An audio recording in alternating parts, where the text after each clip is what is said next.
Muy buenas tardes, señoras y señores. Bienvenidos al atardecer de este miércoles, día 19 de junio de 2024. Hoy, ya lo saben ustedes de sobra, porque todos los medios de comunicación lo hemos venido contando, incluso desde días anteriores, se cumple el 10º aniversario de la coronación de Felipe VI como rey de España. Después de la abdicación de Juan Carlos I, accedió al trono un 19 de junio su hijo, Felipe VI.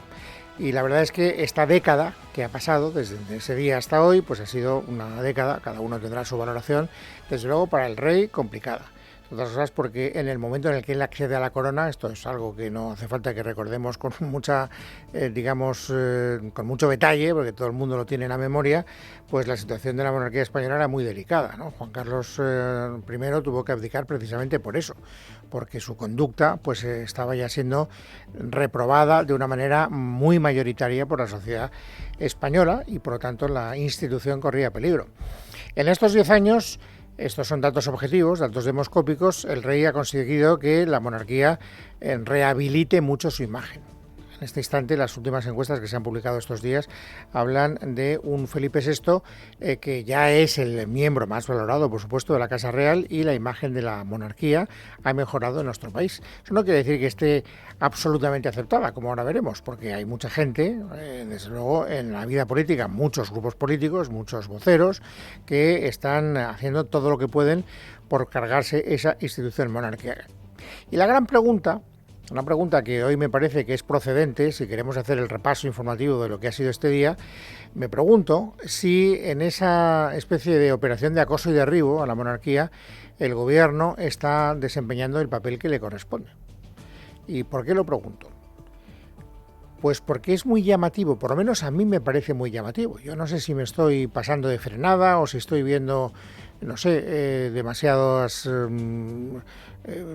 sombras o dudas donde no debería verlas, pero a mí particularmente me parece muy llamativo que hoy el presidente del gobierno, Pedro Sánchez, se haya solventado el 10º aniversario con un tuit de 2 líneas y media. Esto es todo lo que ha hecho el presidente del gobierno. Lo digo porque es que hay otras muchas personas que sí que han querido hablar ante los medios de comunicación y hacer sus valoraciones. Ahora las vamos a ver, pero el presidente del gobierno no. O sea, hasta donde yo sé, y les puedo asegurar que me he tomado la molestia de buscarlo, no hay ni un solo documento sonoro de Pedro Sánchez hoy dándole al rey la enhorabuena por ese 10º aniversario. Lo único que hay es un tuit, vuelvo a repetir, o lo que antes era un tuit, que dice textualmente: enhorabuena por esta primera década representando y sirviendo a España con ejemplaridad, lealtad y transparencia. Punto. Esto es todo lo que el presidente del gobierno tiene que decir. ¿Quiere eso decir que el gobierno se ha puesto de perfil? Pues mire usted, que cada uno que saque la conclusión que quiera. Yo creo que el presidente del gobierno, esta es una opinión muy personal, sí se ha puesto de perfil. Pero es verdad, es completamente cierto que en la sesión de control de esta mañana ha habido un miembro del gobierno, el señor Bolaños, el ministro de la Presidencia, que cuando su interlocutora, naturalmente independentista catalana, de Esquerra Republicana, Teresa Jordá,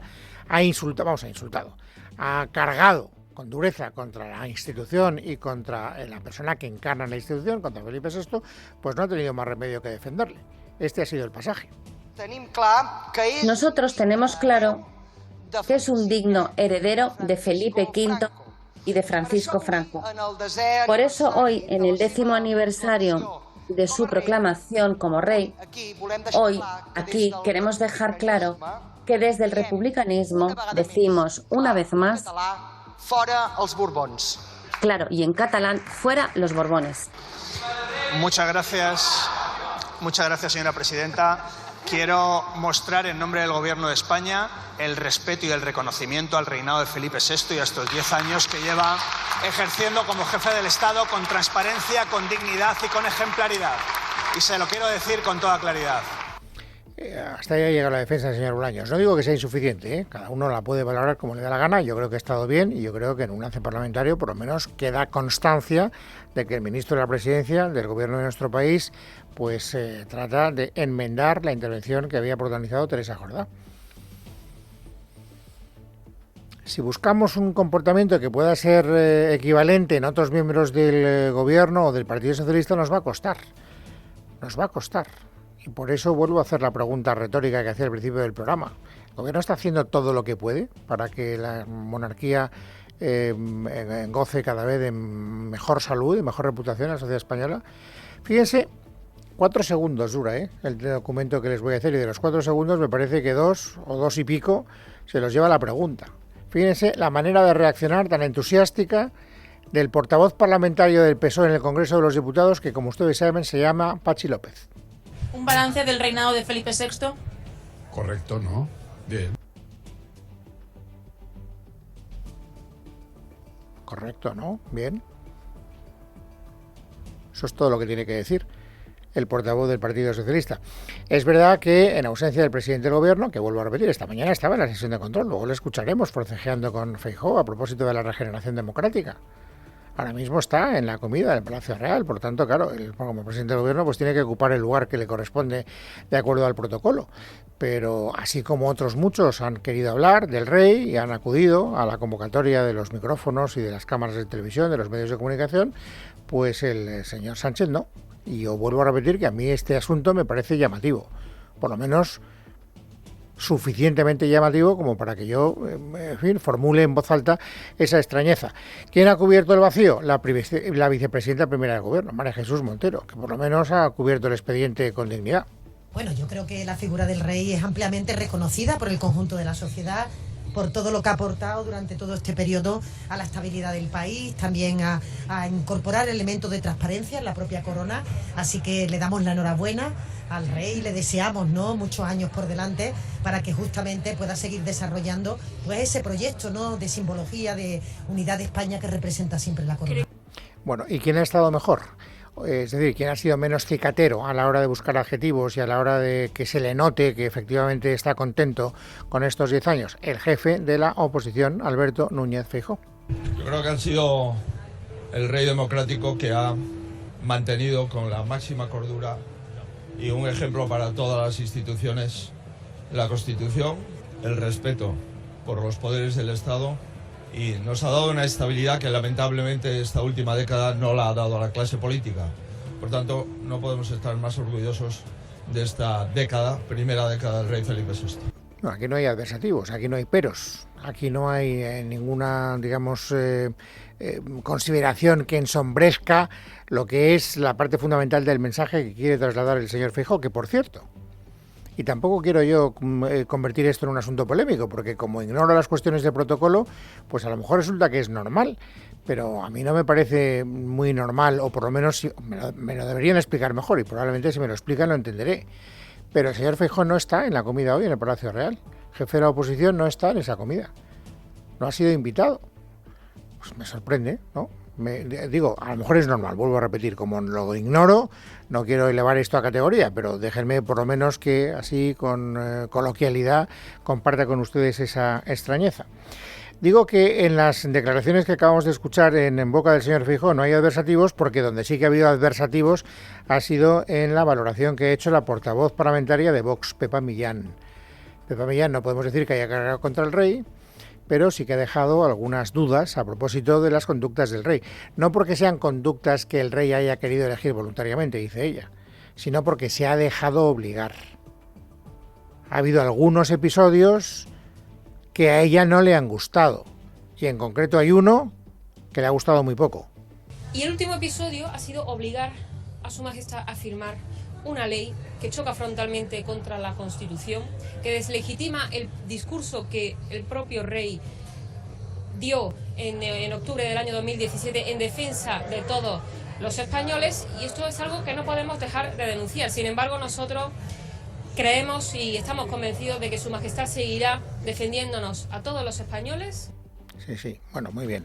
La segunda parte bien, no tengo nada que decir. La primera, pues hombre, no sé, querer presentar al rey como, en fin, como alguien que podía haber hecho cosas distintas a las que ha hecho, ¿no? Le han obligado y el hombre pues va como cordero al matadero y hace lo que le obligan a hacer.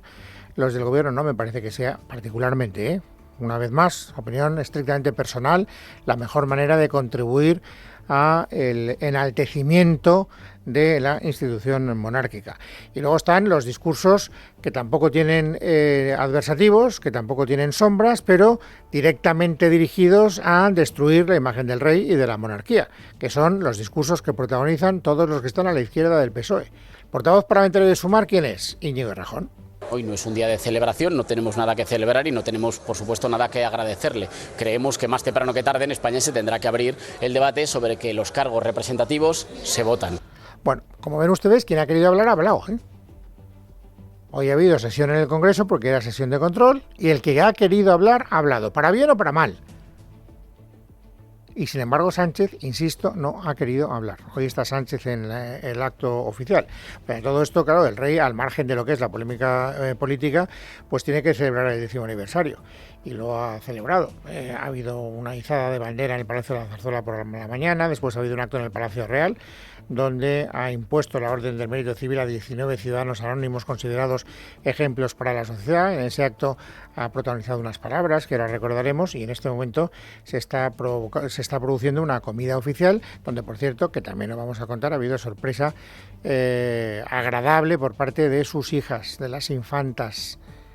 Todo esto lo sabe y lo cuenta Carmen Arriaza. Jornada festiva bajo el lema Servicio, Compromiso y Deber, elegido por Felipe VI para celebrar el 10º aniversario de su proclamación y cuyos actos arrancaban a las 10 de la mañana con el izado de bandera en el Palacio de la Zarzuela.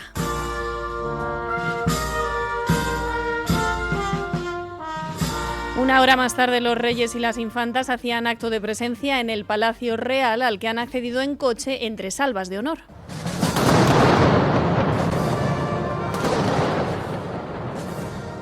Acudían para presenciar el desfile de las tropas desde la calle Mayor hasta la plaza de la Armería, donde la Guardia Real ha sido relevada por miembros de los ejércitos, incluida la patrulla Águila, que ha dibujado en el cielo la bandera de España. Y todo bajo la atenta mirada de don Felipe, doña Leticia, la princesa Leonor y la infanta Sofía, que han permanecido en el balcón central del Salón del Trono frente a la Plaza de Oriente. Miles de personas se han situado en la zona para mostrarles su afecto. Ya en el interior del Salón del Trono del Palacio Real, el besamanos de autoridades daba paso al acto más institucional en el que el discurso del rey ha estado plagado de referencias a la unidad de la sociedad española. La unidad que nace y se afianza sobre la base de esa solidaridad y de ese servicio a los demás, lleno de respeto y tolerancia, es el mayor valor que tenemos, porque una sociedad fuerte y cohesionada es capaz de hacer frente a cualesquiera desafíos que puedan surgir. Discurso que Felipe VI ha pronunciado tras el acto de imposición de la Orden del Mérito Civil a 19 ciudadanos anónimos considerados ejemplos para la sociedad. De hecho, antes del almuerzo con autoridades también ha querido dedicarles unas palabras y el brindis. Están intercalados todas las autoridades con los condecorados. Era una manera también de mezclarnos un poco más y poder tener conversaciones y conoceros. Vuestros actos nos inspiran a todos. Vuestro espíritu de servicio es un modelo a seguir para cada uno de nosotros. Así que brindemos todos juntos.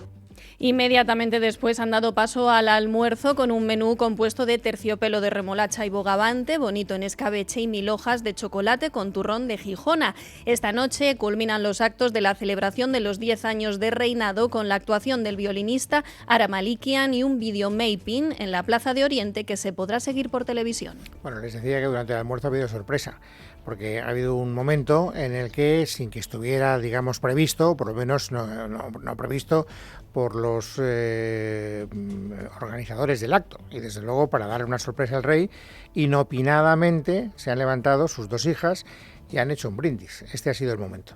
Mamá, papá, majestades, perdón por colarnos, pero también nosotras tenemos algo que decir hoy. Gracias por acompañarnos para recordar que en estos 10 años hemos aprendido de nuestros padres lo que significa el compromiso que los 4 tenemos con todos los españoles. Ahora me gustaría que se unieran a nosotros en un brindis por nuestra madre y nuestro padre, por nuestros reyes.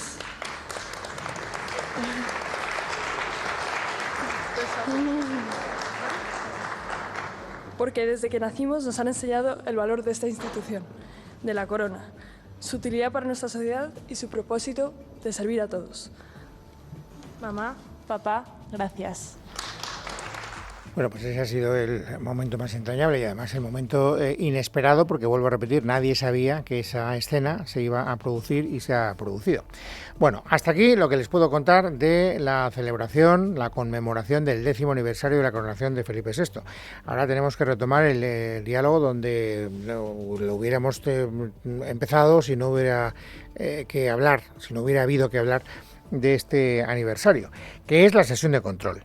Y en la sesión de control, naturalmente, una vez más, encontronazo dialéctico entre el jefe del gobierno y el jefe de la oposición. En este caso, ¿a propósito de qué? De la regeneración democrática.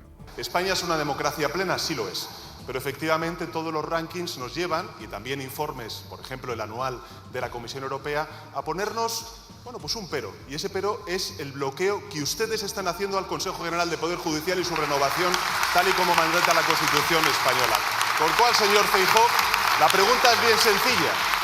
Cada vez que hay una opción de que podamos entendernos el Gobierno y el principal partido de la oposición, aparecen sus jefes, el señor Aznar, el señor Abascal, la señora Ayuso, y le dicen, ni se le ocurra. ¿Qué Feijóo vamos a tener hoy, señoría? ¿Vamos a tener el Feijóo que por una vez cumple con la Constitución o, como siempre, va a cumplir con sus jefes? ¿Un fiscal general del Estado al borde de la imputación, para usted eso es regeneración democrática? ¿Romper en dos el Consejo Fiscal y obligar a los fiscales del Tribunal Supremo a actuar en contra de su conciencia es regeneración democrática?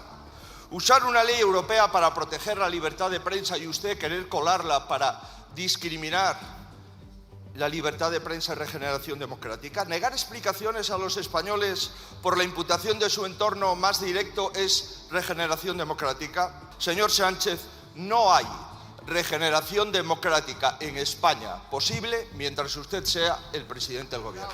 Bueno, nada nuevo bajo el sol, esto es bastante habitual en las sesiones de control. Por cierto, a propósito de la regeneración democrática, del tono que está adquiriendo la vida política en nuestro país, ha habido también otro rifirrafe parlamentario digno de ser destacado, que es el que han protagonizado el ministro de la Presidencia, Félix Bolaños, y el portavoz parlamentario del Partido Popular, el señor Tellado.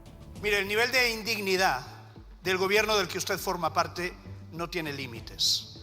En solo 15 días, una vicepresidenta del gobierno ha mandado a la mierda al jefe de la oposición.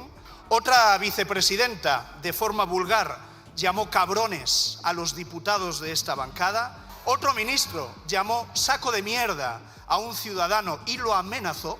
Y todo esto en solo 2 semanas. ¿De verdad que no son ustedes una máquina del fango? Igual ustedes no llegan al gobierno de España porque van de la mano con la ultraderecha. Van de la mano con la ultraderecha. Escúchense y comprobarán por qué lo digo. La verdad es que les vale para un roto y para un descosido lo de la extrema derecha. Da igual lo que uno diga, inmediatamente y tú eres de extrema derecha. Esta es la respuesta más habitual que el gobierno suele utilizar, digamos, de manera casi indiscriminada.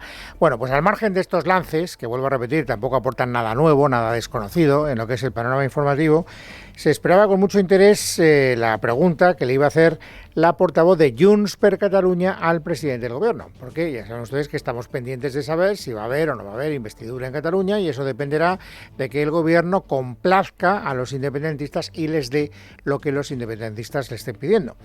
Y la verdad es que Míriam Nogueras ha querido dejar muy claro, Míriam Nogueras es la portavoz de Junts en el Congreso de los Diputados, que había que subir el tono con el presidente del gobierno. Había que haberlo hecho y lo ha hecho. Le pregunto, señor Sánchez, ¿los catalanes solo nos merecemos el dinero que nos corresponde si usted consigue colocar a Illa en el gobierno de Cataluña? Y si no, ¿qué? ¿Que nos den a todos?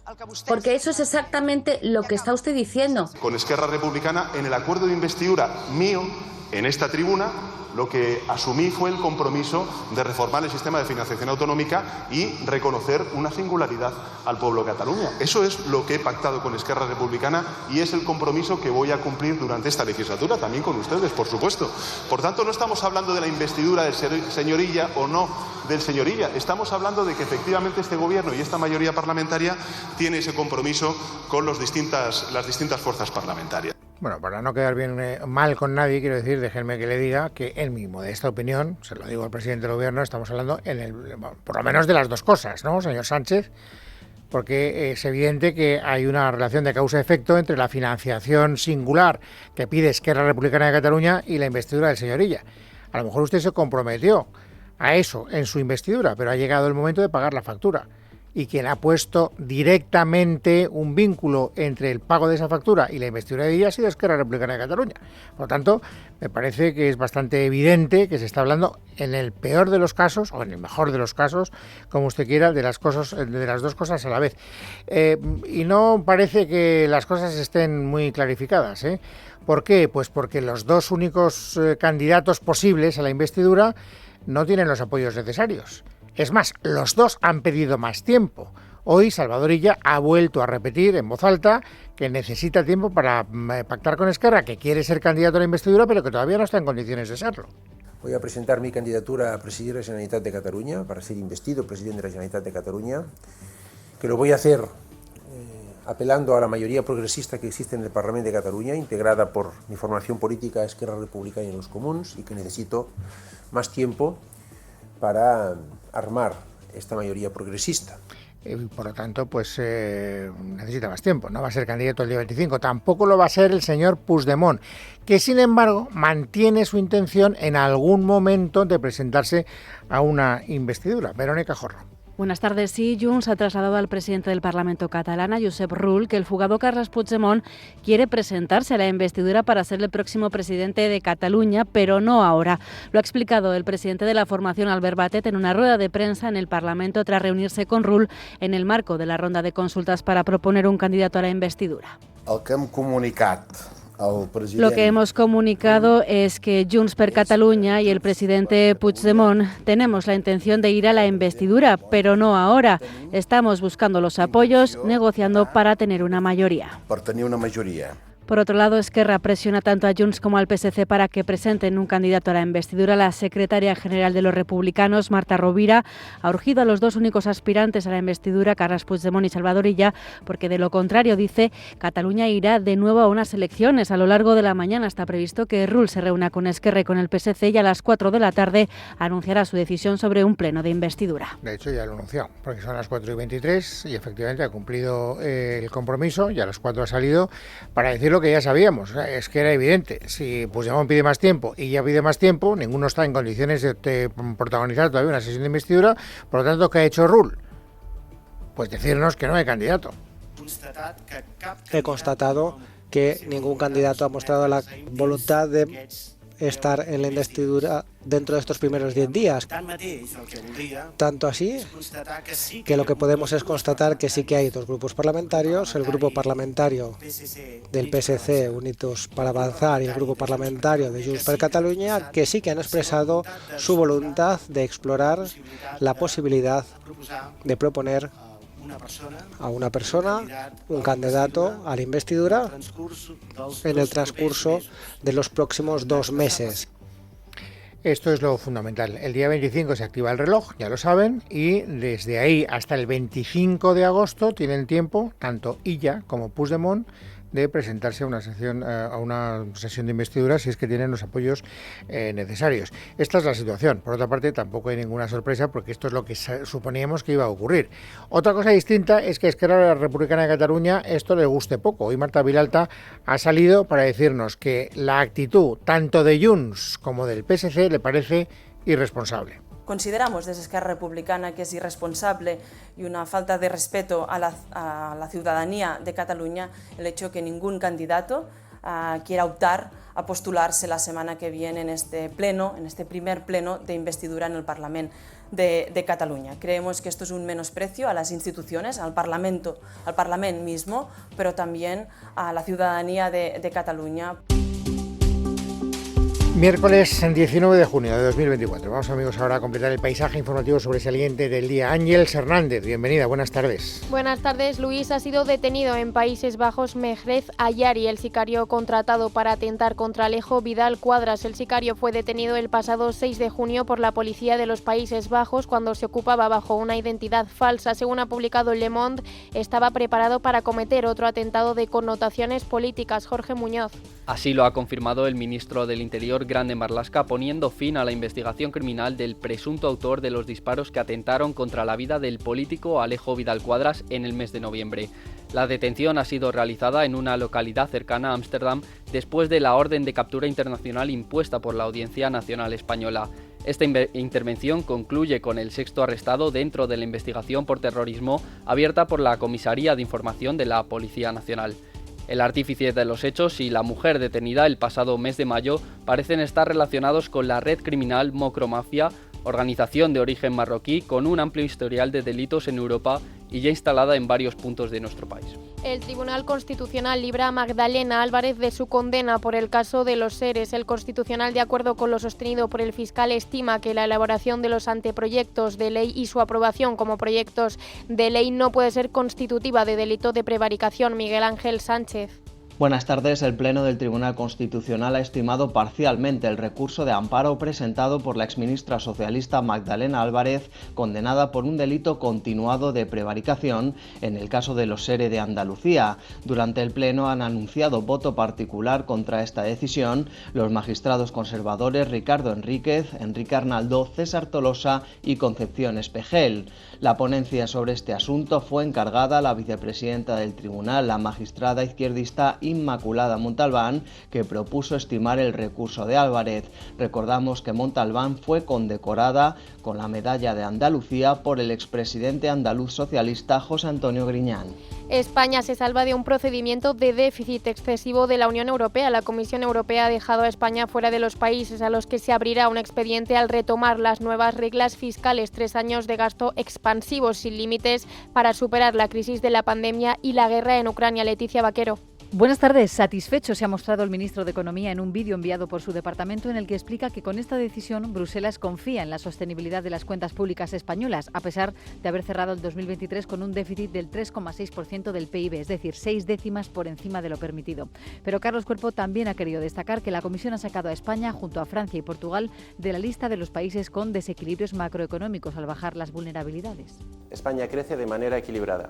Salimos, por primera vez desde 2012, del grupo de países con desequilibrios macroeconómicos, gracias, entre otros, al buen comportamiento del sector exterior y a la fortaleza de nuestro mercado de trabajo. De hecho, hemos conocido hoy los buenos datos de afiliaciones a la Seguridad Social, donde vemos que se sigue manteniendo el pulso en el año 2024, con 309.000 nuevas afiliaciones en lo que va de año. Bruselas, sin embargo, sí considera justificado que se les abra procedimiento sancionador a Bélgica, Francia, Italia, Hungría, Malta, Polonia y Eslovaquia con déficits de entre el 5 y el 7,5% del PIB.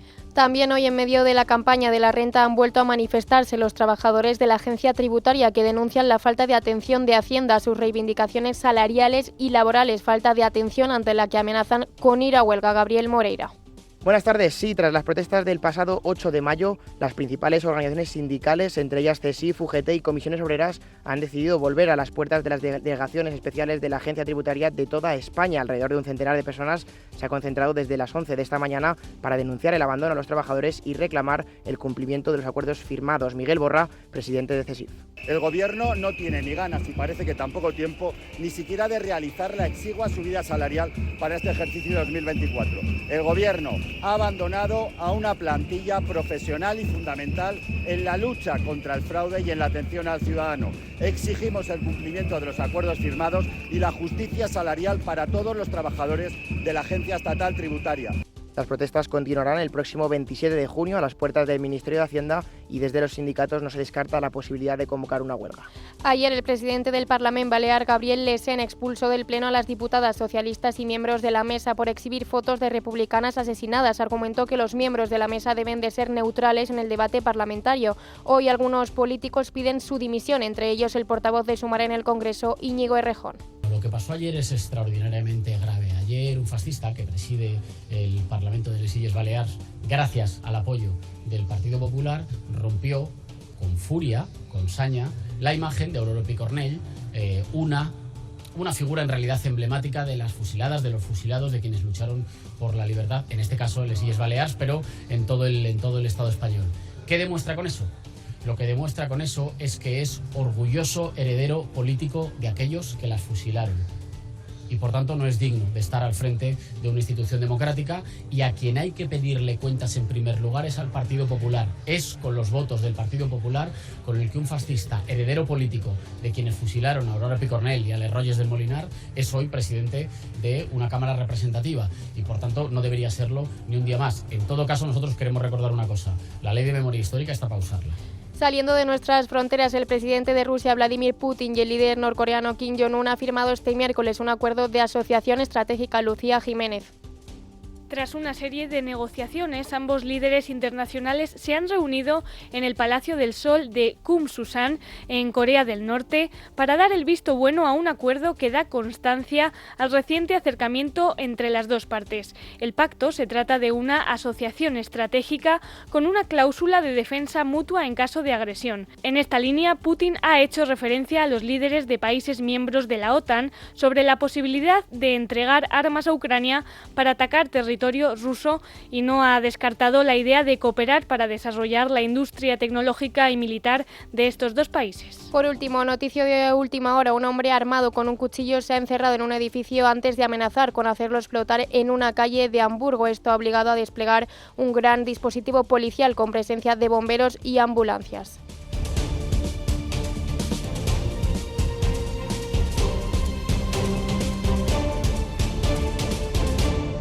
En casa de Herrero.